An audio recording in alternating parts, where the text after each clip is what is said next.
Saudara-saudara, ada segelintir orang yang punya budaya caci maki, jelek-jelekin, cari masalah, ya kan? Padahal saya percaya mereka ini mungkin sudah ditutup hatinya, ditutup matanya. Saya tidak paham mereka itu, ya. Kesulitan, kekurangan kita akui, kita atasi bersama. Koreksi, kita koreksi. Tapi bangsa yang besar janganlah mempunyai adat, mempunyai kebiasaan caci maki antara kawan, caci maki dengan pemimpin. Caci maki itu saya kira tidak baik. Itu bukan ajaran agama kita, itu bukan ajaran agama-agama lain pun.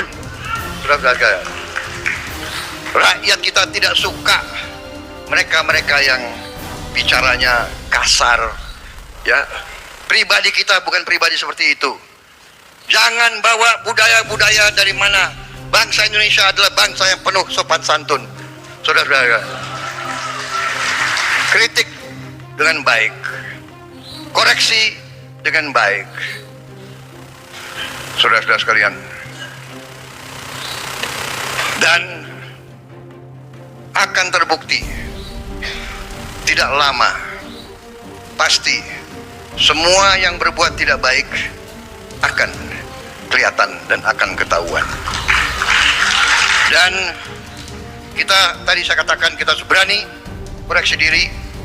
Saya sudah sampaikan kepada semua partai yang mau bergabung dalam koalisi saya terang-terangan saya katakan, semua ketua umum, semua perwakilan saya katakan, saudara-saudara, jangan menugaskan menteri-menteri yang saudara tunjuk di pemerintah yang akan saya pimpin, jangan saudara tugaskan untuk cari uang dari APBN, APBD.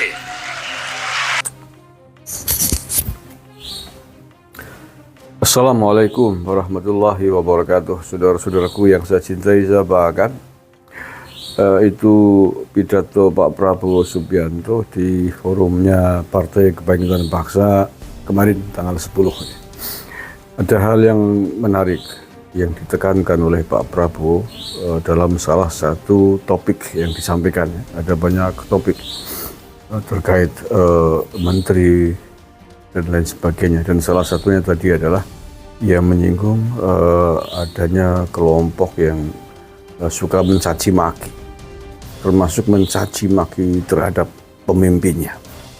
Dalam konteks Indonesia hari ini adalah ya presiden. Presiden kita hari ini masih Pak Joko Widodo.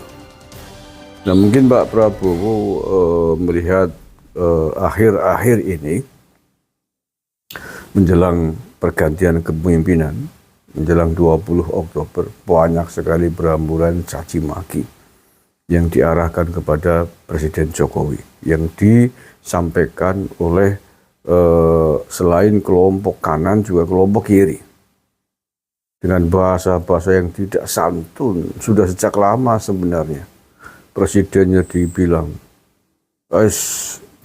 Anda tahu sendirilah ya, bagaimana bahasa-bahasa yang terlontar bertebaran di media sosial hari ini yang diarahkan kepada Pak Jokowi oleh kelompok-kelompok yang tadi saya sebut, baik kanan maupun kiri.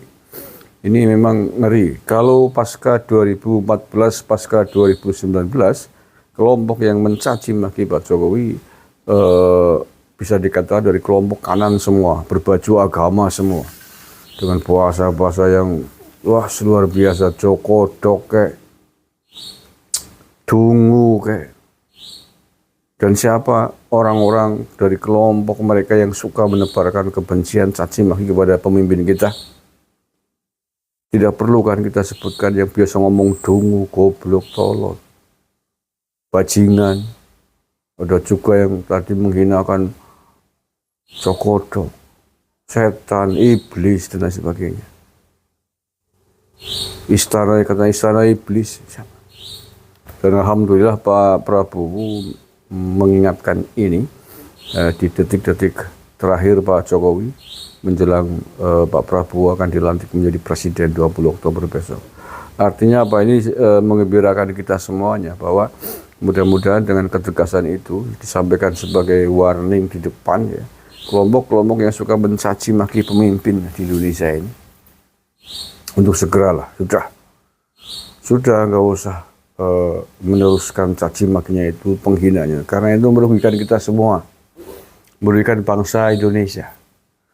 Bahwa tidak semua kebijakan pemerintah, tidak semua kebijakan pemimpin negara pasti disetujui oleh semua masyarakatnya. Yes, jangankan ke seluruh Indonesia 270 juta jiwa lebih, satu keluarga saja pasti ada pihak yang tidak setuju atas sebuah kebijakan kepala keluarga.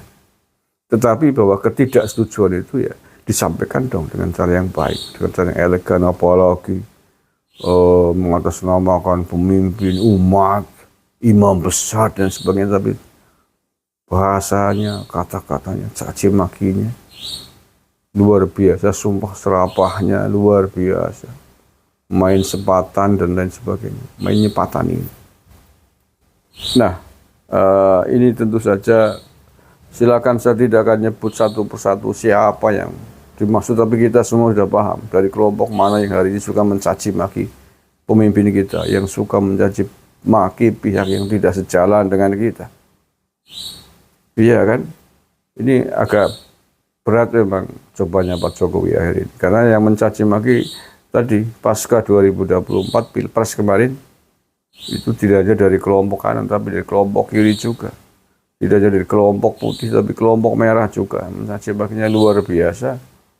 Tetapi di sisi lain merunduk-runduk mendekati Pak Prabowo. Ini kan menurut saya lucu, tidak masuk akal, dan bahkan kurang ajar menurut saya. Ini kan mau memisahkan, mau membuang Pak Jokowi dari sisinya Pak Prabowo. Dan Prabowo sudah berkali-kali menyampaikan itu, sebagaimana tadi diungkapkan kembali. Iya, bahwa kritik, masukan, yes lah, semua orang juga paham itu. Tapi tolong dengan cara yang baik. Ini bangsa Indonesia, bangsa yang diajarkan tentang adab, ramah, sopan, santun sejak berabad-abad lamanya. Sebelum para orang-orang dari luar masuk ke Indonesia menjadi warga negara Indonesia, sudah diterima, ditampung di sini jadi pengungsi migran gelap, jadi warga negara Indonesia. Malah ngelunjak, dikasih hati, ngerogoh rempela. Itu kan kurang ajar menurut saya. Bahkan mau mencoba-coba mau mengganti negara kesatuan Republik Indonesia menjadi NKRI bersyariah. Berulang kali saya sampaikan itu berbahaya. Ingin khilafah itu kan kurang ajar, bajingan menurut saya. Ya, leluhurnya dulu pengungsi datang sini, antek Belanda ke sini. Sekarang keturunannya hidup di Indonesia, kok malah mau ngorak-ngarik ke negara. Kan kurang ajar namanya itu kan. Nah, makanya mudah-mudahan Pak Prabowo nanti bisa tegas lah dalam kelompok ini. Kelompok mereka tidak cukup hanya dengan sindiran begini, Pak. Tidak cukup hanya disindir, diingatkan begini, harus ditindak tegas dengan sanksi hukum yang ada. Ya itu sudah, kita harus belajar di pengalaman negara-negara lain, di Timur Tengah termasuk. Betapa caci maki yang dilontarkan karena hasutan provokasi kelompok tokoh-tokoh, kelompok mereka kepada presidennya, akhirnya meletus pemberontakan, perang saudara, hancur negaranya. Jangan biarkan negara kita yang kita cintai ini diopok-opok oleh keturunan imigran, termasuk keturunan imigran dari Yaman, yang bikin gaduh banyak banget. Sejak lama masih dibiarkan oleh Pak Jokowi. Mudah-mudahan oleh Pak Prabowo ini kelompok-kelompok yang suka menghasut, memprovokasi, mencaci maki, nantang aparat sampai lubang semut dan lain sebagainya. Tumpas mereka semua, Pak. Iya, kalau Indonesia mau aman, programnya Pak Jokowi mau berjalan dengan lancar ke depan oleh Pak Prabowo, maka musuh bangsa, sampah-sampah masyarakat, sampah-sampah peradaban yang suka-suka menebar kebencian, caci maki itu nggak ada calon lain. Mereka itu Pak Benalu. Benalu itu cara mengatasinya hanya satu, pangkas. Ya. Benalu hanya satu cara mengatasinya, pangkas, potong, lenyapkan. Tidak ada kompromi dengan benalu. Tidak ada kompromi dengan perampok di rumah kita sendiri. Bangsa ini milik kita, harus kita jaga bersama. Jangan kasih kesempatan perampok dari luar masuk ngajak diskusi, ngajak rembukan. Konyol namanya. Tuan rumah yang mau diajak rembukan, diajak kompromi oleh perampok, itu tuan rumah goblok namanya. Makanya saya senang ini. Boro-boro dulu kan pernah tuh dia mengatakan tuh ya, suka caci maki itu, katanya mau memberikan masukan kepada Pak Prabowo begini-begini.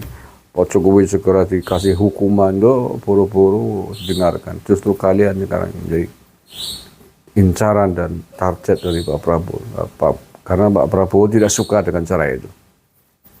Pak Prabowo adalah keturunan bangsa Indonesia, asli Nusantara, yang tentu saja sangat kenyang paham dengan adat istiadat, budaya, adab Indonesia, adab Nusantara, yang tidak suka mencaci maki, tidak suka saling hasut. Ya, mudah-mudahan ini menjadi warning bagi semuanya, tidak hanya dari kelompok yang suka caci maki atas nama agama, tapi juga kelompok yang sehari ini suka mencaci maki atas nama demokrasi, atas nama rakyat. Ini 1, 11, 12 menurut saya. Hanya bajunya saja yang berbeda. Satu caci maki dengan baju agama, yang satu baju demokrasi, baju rakyat, dan lain sebagainya. Kepentingan rakyat, padahal untuk kepentingan politiknya, kepentingan partainya saja. Menurut saya sama saja, beda baju saja.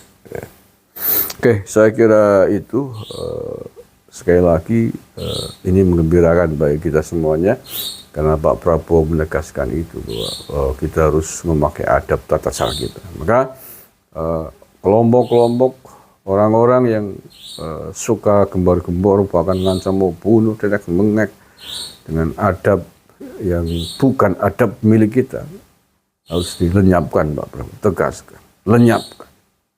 Sanksi yang tegas, hukuman yang tegas. Kita hari ini menghadapi banyak masalah, tapi menurut saya persoalan intoleransi, radikalisme menjadi persoalan yang sangat krusial, sangat penting, harus diselesaikan. Tumpas ini kelompok ini, kalau enggak menjadi benalu terus. Selain persoalan korupsi, ya, persoalan korupsi juga harus diberantas, karena ini adalah sampah juga, ini benalu juga. Ini menggerogoti uang negara untuk kepentingan pribadi. Walaupun mereka tidak makar, tapi menggerogoti kekayaan negara. Nah, sementara kelompok lain adalah ingin menghancurkan negara ini dengan baju-baju yang politik yang mereka gunakan, dengan politik identitas yang mereka gunakan. Ini tidak boleh diteruskan kalau kita mau maju. Kita mau maju, kelompok-kelompok tersebut dibiarkan sama aja, tersendat-sendat, yang akan mengganggu roda pemerintahan bangsa ini. Terima kasih. Assalamualaikum warahmatullahi wabarakatuh.